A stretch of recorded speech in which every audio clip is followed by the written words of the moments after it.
And the Fire Wizard, you must now withstand the fury of my flames. Hey YouTube, this is Firewizard23, and welcome back to Let's Play Lost Kingdoms. Well, we're finally ready to head to the Temple of Ruh-Arok. So let's get our deck ready. We're going to want our very powerful cards for this level, despite the fact that I leave a Venom Lizard in my deck, but we're just going to go with that. Oh, the final major hub of the game.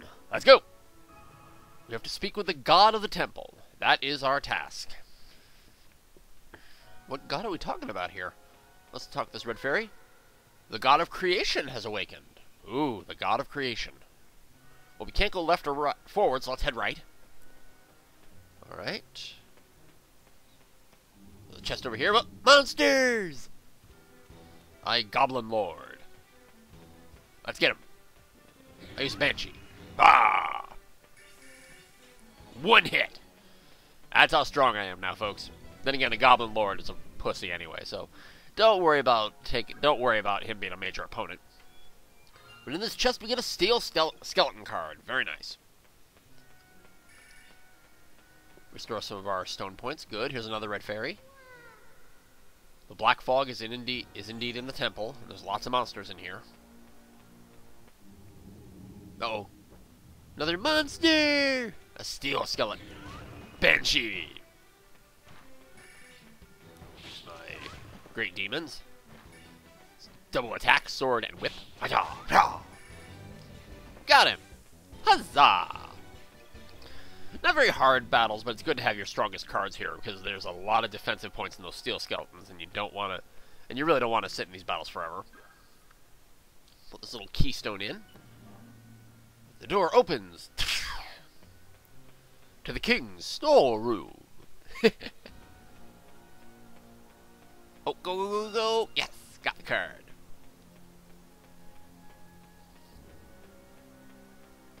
Okay, through these doors. Uh-oh. Another battle. It's another Goblin Lord. We're in the same room, so you're going to fight the same monster, so I'll just use my Banshee again. Yay! Well, not as... Actually, that's a good question. I'm not sure if you actually always encounter the same monsters in the same rooms. I don't actually know that. If someone knows that, please leave me a little message. Let's keep going through here, and there's a chest right here in the middle. Let's see what's inside. A Goblin Lord card. Very nice. Let's head around here, because right up these stairs is one of the first major items we want. In we go. And inside this chest, we find a white gem. We need that gem in the shrine of the Silver Monkey. You know, they decided to make it more complicated. You gotta put this gem on the top of the head after the head's put on. Yeah. Okay, we got two steel skeletons. You see, they take a whip, lick it, and keep on kicking.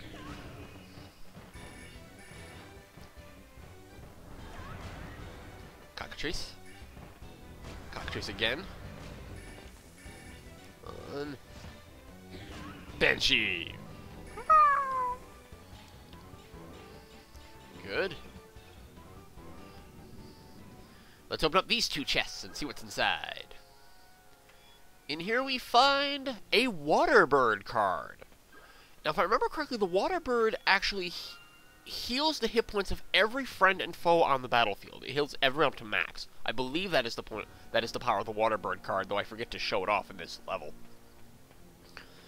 Here's another little bell. I'm not exactly sure what this structure is supposed to be, but we'll put this stone inside, and that'll open up the next door.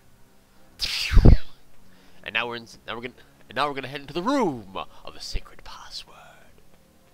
I always thought it was sacred, but I guess it's probably secret password. I say sacred password. That's just me.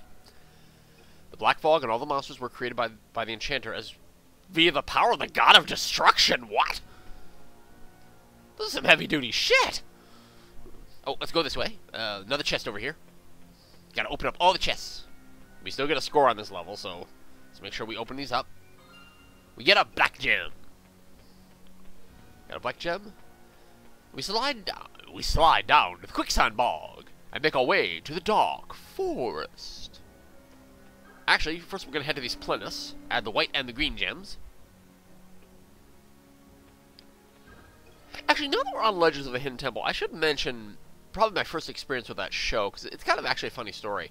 Well, not funny, but it's ironic.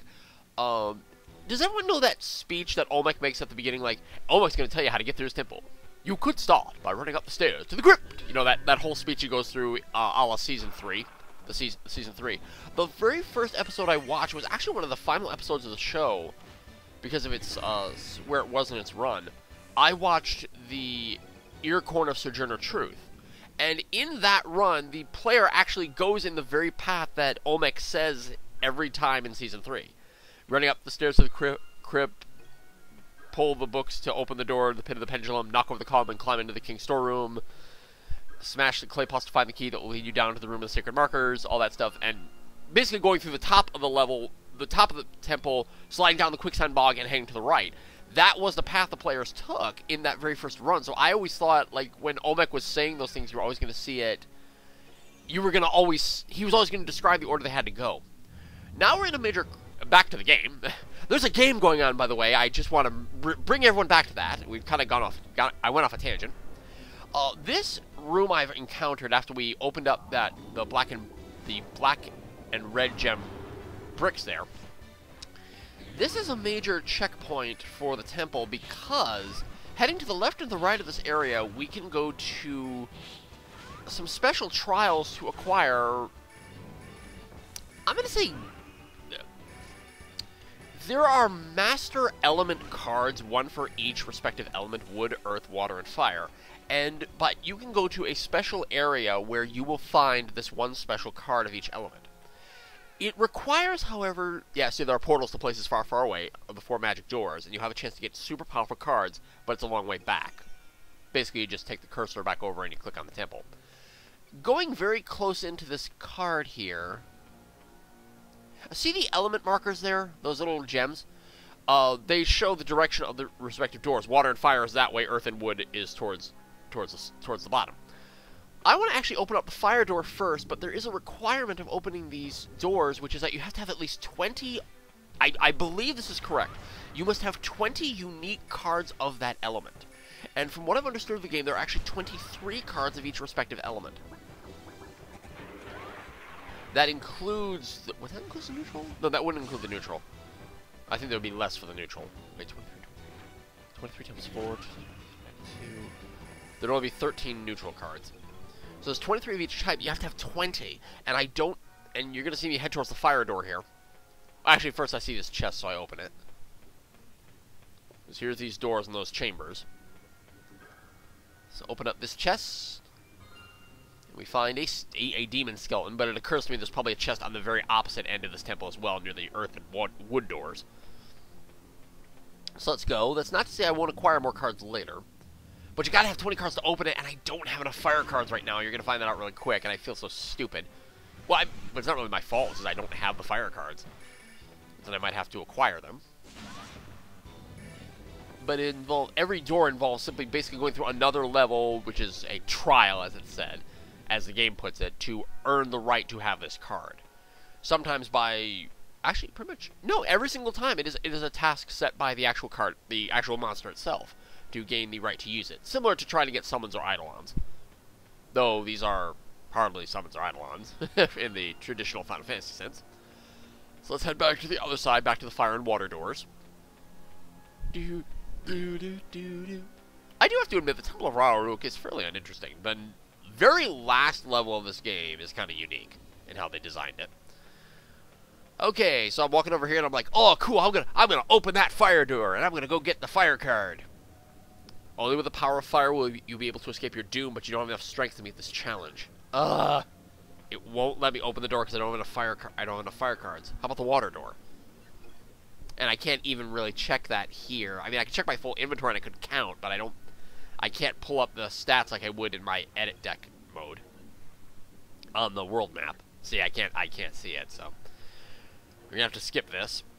So let's try the water door. Only with the power of water will you be able to fish. I sense a strength within you. My master will receive you. The door's open! Run in! We talk to this water candle. Are you prepared to journey to the land of water? Make ready! And we're taken out of the level right now. And we're going to head over here to the Ruh-Arok Temple. Where a master water card lurks. Can I acquire it? Find out next time, and let's play Lost Kingdoms. This is Firewizard23 saying take care and bye-bye for now, everybody.